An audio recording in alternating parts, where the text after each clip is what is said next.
Hello once again, my friends. Welcome to another video.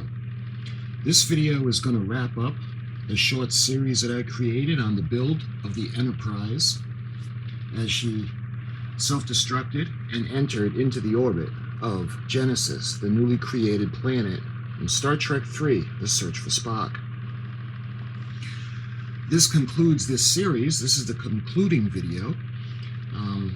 In addition to this video, I also did the U.S.S. constellation with the battle damage as seen in Star Trek The Doomsday Machine, and I had done the custom base with that, and I had done the Star Trek the Enterprise series model kit, and I had done the special lit base for that, the United Federation of Planets base. Incidentally, I do have another project coming up, and let me show you what I plan on doing. For lovers of Star Trek II, we're going to be doing the USS Reliant.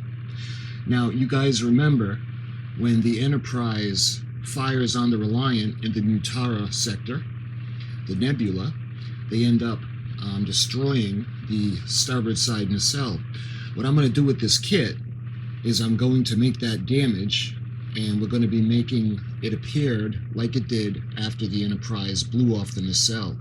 So that's going to be a really fun build, and that's going to be my next video or my next series where I tend to create something unique. Before we get to that though, let me finish off the series that I had created about the Enterprise from Star Trek III, The Search for Spock. And this is the 1/1000 scale. We used the Polar Lights 1/1000 scale USS Enterprise refit, and we used the Aztecing decals, and what I did was I took the model kit and we modified it. We can go around the ship. Let's start with the base. Actually, I took what I thought or perceived to be Genesis. I'll show you some of the continents. What I did was I put it blue for the oceans, and then I put the continents on, some larger than others, and I painted on the trees and valleys, and I put shadows of the mountains and all the things that you would see from a landmass from space. And then what I did was I covered all that in cloud cover with the airbrush gun. And incidentally, if you're wondering, this is a forming hurricane. You can see the eye forming, and there's another one that had moved along. So they're following the jet stream. Of course, this planet is, well, it's newly formed, but on the same token, it's starting to deteriorate and self-destruct because the matrix was not stable. Anyway, this is the planet Genesis, and I had done the planet on the base, the rod and half dome base that comes with the Polar Lights kits, and this one has the adjustment little ball and socket on the top where we were able to tilt the ship forward like it appeared as it was entering the atmosphere. Okay, so now we move on to the ship herself. This is, again, really heartbreaking for me. As giddy as I was like a little kid watching Star Trek the Motion Picture, when I saw this, my heart was torn out of my chest. The Enterprise is my favorite character. Don't get me wrong, when Mr. Spock died in Star Trek II, The Wrath of Khan, I did not enjoy that.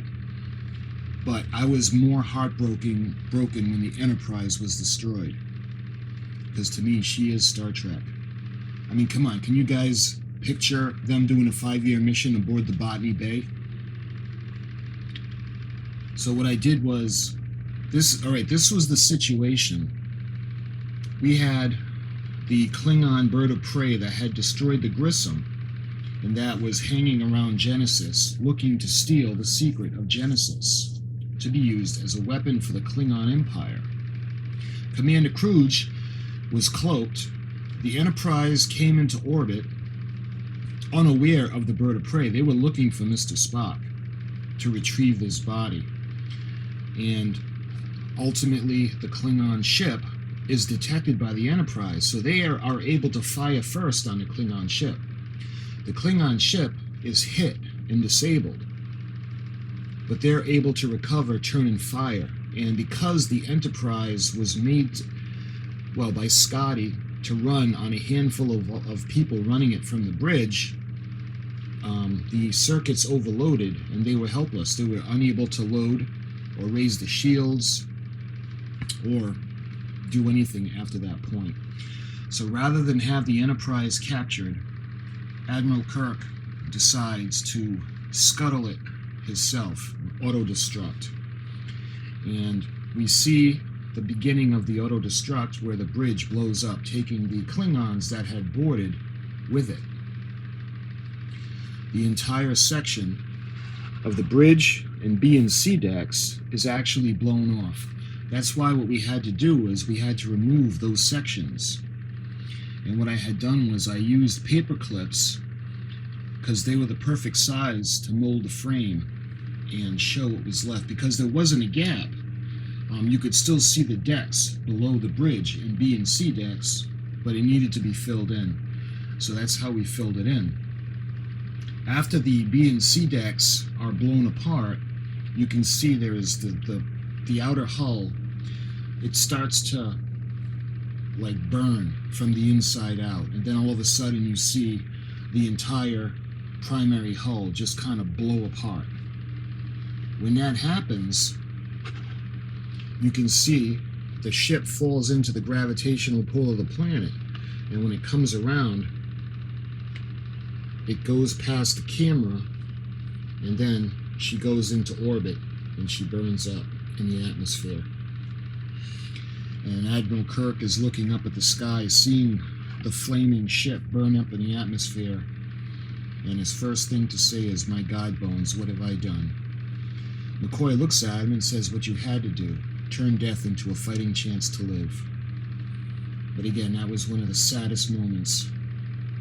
I guess I'm not alone in my feelings for the Enterprise, because they did bring back the Enterprise in kind of, where they brought back the NCC 1701A.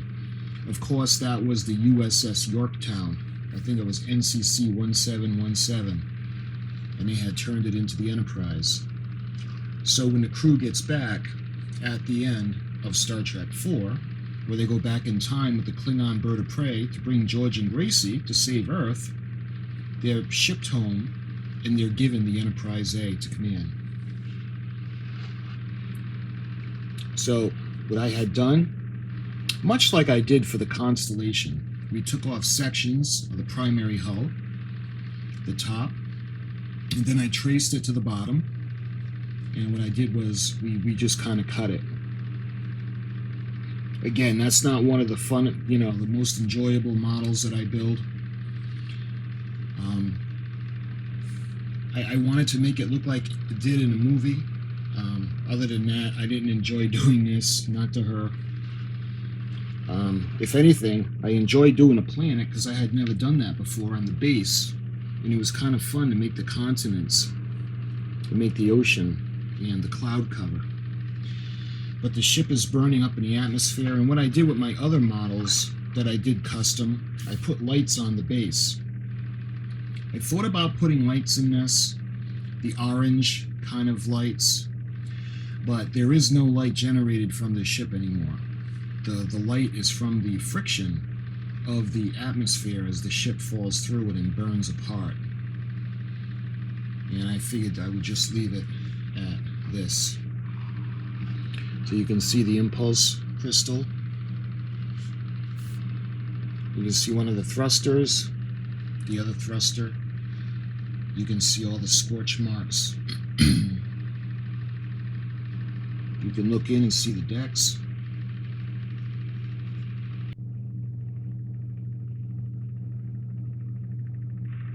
Like I said, the paper clips were perfect for the size of the framing, for the walls, the bulkheads.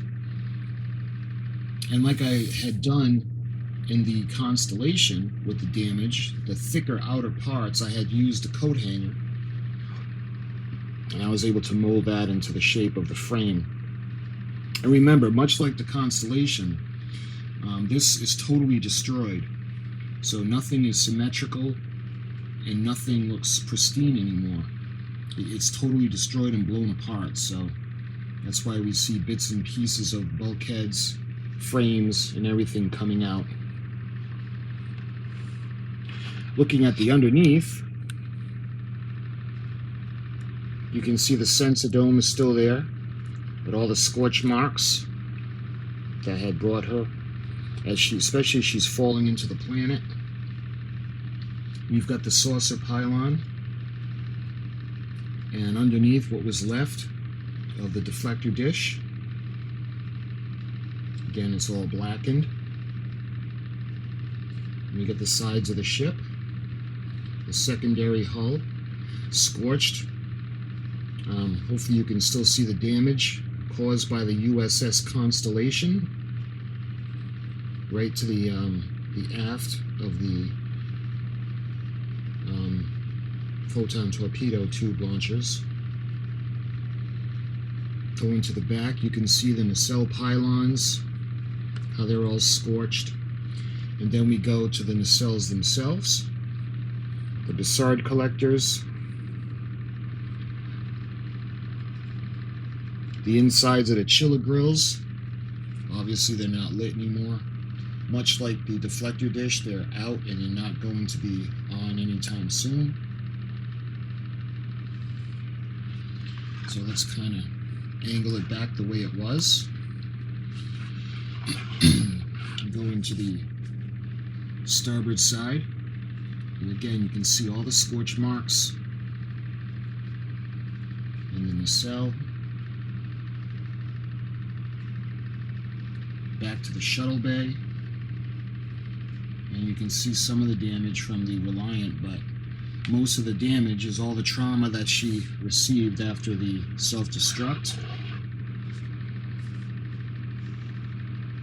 You can see the back. It's horrible. It's like she's looking at her future.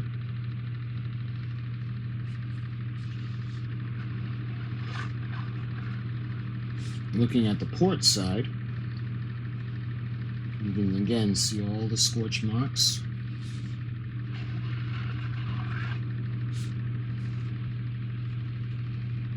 And we come back around to the front of the primary hull, or what's left of the primary hull. Again, the bridge and B and C decks are all gone. They're totally destroyed. And she's falling into the orbit of the planet.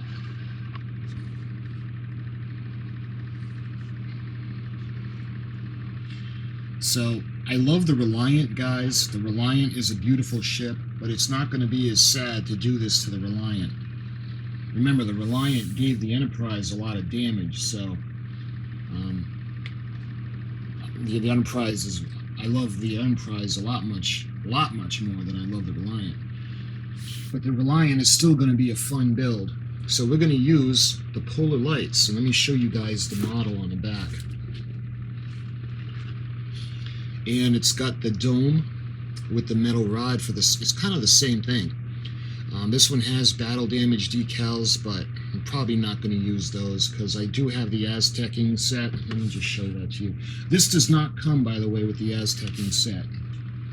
So what I had to do is I had to get the Aztecing set for the Reliant. This actually has the Reliant and the Enterprise, but we're just going to use the Reliant for now. I thought about doing a diorama with the Enterprise firing on the Reliant and blowing off the nacelle. We'll see. I don't have a whole lot of room to work with, so we'll see about that. But that's another project, and that's coming up soon. What I'm going to do is I'm going to do like I did for the previous custom videos that I've done. I'll show you a plan, and we'll kind of do an unboxing, and we'll take it from there. So that'll be the first video. I'm going to plan and sketch it out, what I want to do, and then we'll do an unboxing, and I'll show you what we're going to do with the Reliant from Star Trek II, The Wrath of Khan. But this is from Star Trek III, The Search for Spock. This is the concluding video of the short series that I had done on the Enterprise build as she looked after the self-destruct order was given. Of course, Captain Kirk and a landing party, Admiral Kirk, excuse me, and a landing party made it back down to Genesis. In time, when the Klingons boarded the ship, they went to the bridge. By the time they had realized the auto-destruct was set, it was too late. So, Commander Kruger's, most of his crew was lost on the Enterprise. Eventually, Admiral Kirk is beamed up, and they're able to take the Klingon vessel. But, my friends, as for the Enterprise, this is when she goes into history. The final flight. Now, I had shown you guys the Diamond Select Enterprise, and it was actually molded in orange plastic. And it's really cool. Everything is intact, it's just painted black to signify that it's missing part of the hull. But that was still really sad. But that one didn't hit home like this does. You know, this is really, it just really shows her pain and trauma as she's going into the final part of her life. And to figure all of the adventures and all of the things that she did when it comes to space travel, exploration, you know, things like diplomacy, new relations, discovering new worlds. It's just so sad to see it end this way, but better this than having her fall into the Klingons' hands, because can you imagine what the Klingons would have done if they'd have been able to save this and take this back to Kronos? So, my friends, I hope you enjoyed this series. This is the concluding video for this short series, and I thank you so much for watching, and thank you so much for the kind words. I really appreciate it. And we're going to do the next video. We're going to be doing the USS Reliant. That's NCC 1864, and that's going to be fun. So, my friends, thank you for watching, and I'll talk to you guys real soon.